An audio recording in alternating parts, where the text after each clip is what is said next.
Wurzelbacher. Good to see you, Joe. By now, we all know that when Barack Obama was campaigning in Ohio last week, he met Joe Wurzelbacher, or Joe the Plumber. I don't mind paying just a little bit more than the waitress who I just met over there, whose things are slow and she can barely make the rent. But the touchy part of the encounter seemed to come at the end. I think when you spread the wealth around, it's good for everybody. You know what Senator Obama ended up his conversation with Joe the Plumber? We need to spread the wealth around. In other words, we're going to take Joe's money, give it to Senator Obama, and let him spread the wealth around.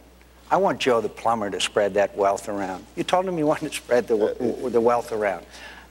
The whole premise behind Senator Obama's plans are class warfare. Let's spread the wealth around. It seems that in the United States, even considering spreading or redistributing wealth is controversial. Senator Obama said that he wants to spread the wealth, and he wants government to take your money and decide how to best redistribute it according to his priorities. And Joe suggested that that sounded a little bit like socialism. McCain calls Obama's plan class warfare, and I was hoping that Obama would have agreed, but instead he just let that pass. I can't imagine that class warfare would involve taking money away from a plumber, unless the class warfare you're talking about would be to take it away from a plumber and give it to Exxon. The last 8 years haven't worked very well, have they? The McCain campaign's newest TV ad, which came out the day after the debates, seized on this moment to try to discredit Obama. Telling us paying higher taxes is patriotic and saying we need to spread the wealth around?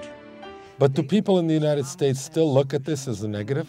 Actually, right now, I think that overwhelmingly, I think Americans do want to redistribute the wealth. That's what I say. What the irony of what's occurred is we have, Henry Paulson openly announcing that he's, partially nationalizing banks.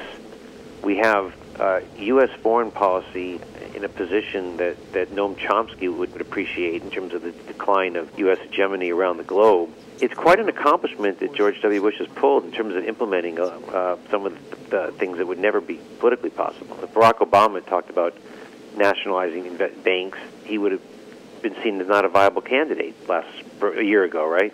This week, the world stock markets did not improve, and the Dow Jones' erratic ups and downs still saw it remain below its 5-year low of 9,000 points.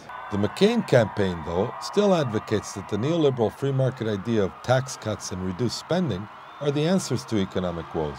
We need to cut the business tax rate in America. We need to cut people's taxes. I will cut in half the capital gains tax on stocks purchased. But many are saying that the time for tax cuts is over. McCain's economics were pretty silly. That is, he was going to fix the economy by lowering capital gains because he says the U.S. has the highest tax rates in the world. Of course, any corporation with a good accountant can get out of most of their taxes. Apparently, McCain doesn't know where the Grand Cayman Islands are located.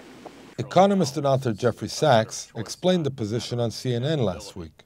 I do think the era of big tax cuts, whether for stimulus or other things, are over. We're going to have to grow up and understand that we need taxes to pay for basic government services. We've been neglecting that for a long time. We're going to have to come back to reality. We've been in fiscal unreality even before the crisis.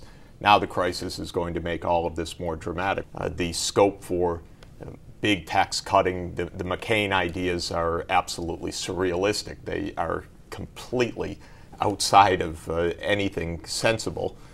Rich people are going to have to pay taxes again. That's just going to be part of America once again. During the very first debate, which occurred right after the first sense that we were in a deep financial crisis, John McCain's main economic program was cutting spending. And I remember thinking at the time, if you're sitting at home and watching this debate, why would you vote for someone who says, I'm not going to spend on your health care, education, jobs, or anything, I'm going to cut spending? What are you offering people? It used to be the 2 chickens in every pot. This is a guy who's saying, I'm not going to give you any chickens. In fact, I'm going to cut the chickens that are currently being given you. And tonight, the same thing. Cutting spending is not what people want.